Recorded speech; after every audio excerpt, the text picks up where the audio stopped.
ওর সাথে পারিবারিকভাবেই আমার বিয়েটা হয়েছিল। বাসর রাতে ওর প্রথম প্রশ্ন ছিল কয়টা প্রেম করেছেন।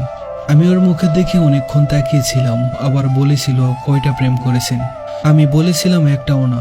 উত্তরটা শুনে অনেক খুশি হয়েছিল, বলেছিল এখন থেকে শুধু আমাকেই ভালোবাসবেন, অন্য কোনো মেয়ের দিকে তাকালে মেরে ফেলবো। ও আমাকে কতটা ভালোবাসে বলে বোঝাতে পারবো না। ও আমাকে কতটা ভালোবাসে বুঝেছিলাম সেই দিন, যেদিন আমি ওর চাচাতো বোনের সাথে হেসে হেসে কিছুক্ষণ কথা বলছিলাম। ও আমাকে জড়িয়ে ধরে সে কি কান্না, আমাকে বলেছিল তোমাকে না বলেছি আর কারোর সাথে কথা বলবে না, আমি মরে গেলে ইচ্ছে মতো কথা বলো, তখন আর নিষেধ করব না। তার কান্না দেখে আমি নিজেও কেঁদেছিলাম। ও আমাকে বলেছিল আমি নাকি বাবা হব। কথাটা শুনে যে কি খুশি হয়েছিলাম বোঝাতে পারবো না। ওকে কোলে করে সারা বাড়ি ঘুরিয়েছিলাম। ও আমাকে বলতো রান্না করার সময় ওকে পিছন থেকে জড়িয়ে না ধরলে নাকি ওর রান্না করতে ইচ্ছে করে না। আমি ওর সব আবদার হাসি মুখে পূরণ করতাম, বড্ড ভালোবাসতাম ওকে, এখনও বাসি। ও আমাকে বলেছিল আমাকে জড়িয়ে ধরে না ঘুমালে নাকি ওর ঘুমিয়ে আসে না, সারা রাত জড়িয়ে ধরে থাকতো। তাই কোথাও রাতে থাকতাম না, যত রাতই হোক বাসায় আসতাম। ও যখন 6 মাসের অন্তঃসত্ত্বা তখন আমাকে বলেছিল আমাকে ছাড়া তোমার কেমন লাগবে গো। আমি ওর কথার উত্তর দিতে পারিনি, শুধু কেঁদেছিলাম। ও আমাকে প্রায় বলতো আমার যদি কিছু হয়ে যায় তুমি আবার আরেকটা বিয়ে করবে না তো, মরে গিয়েও তোমাকে আমি অন্য কারো হতে দিব না, আমাকে ভুলে যেও না। ওর কথা শুনে আমি শুধু কাঁদতাম। ঘুমানোর সময় আমাকে বলতো আমাকে ছাড়া ঘুমানোর চেষ্টা করো, বলা তো চায় না। আমি ওকে আরো শক্ত করে জড়িয়ে ধরতাম।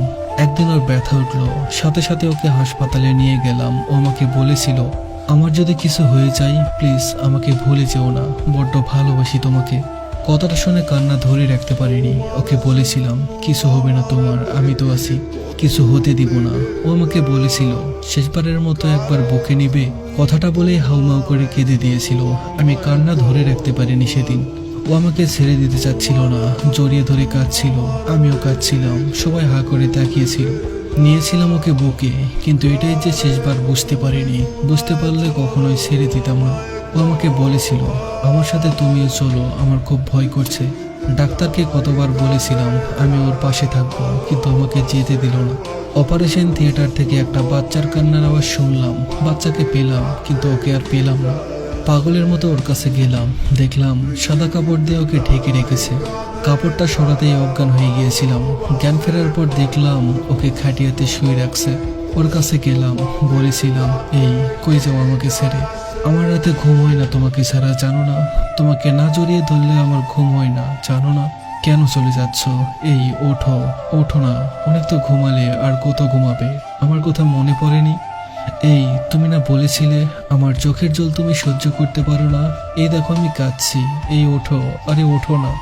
ও শুনলই না আমার কথা, ঘুমিয়েই থাকলো। ওকে যখন নিয়ে যাচ্ছিল আমি পাগলের মতো আচরণ করছিলাম, তবুও উঠলো না, চলে গেল।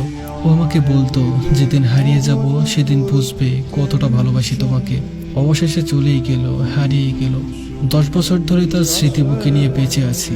ছোট্ট মেয়ে বুঝতে শিখেছে, আমাকে বলে আব্বু আম্মুর জন্য আর কেঁদো না, তোমাকে আর কাঁদতে দিব না। এই বলে চোখের পানি মুছে দেয়। আমার চোখ জল ভরে ওঠে, আবার মুছে দেয়।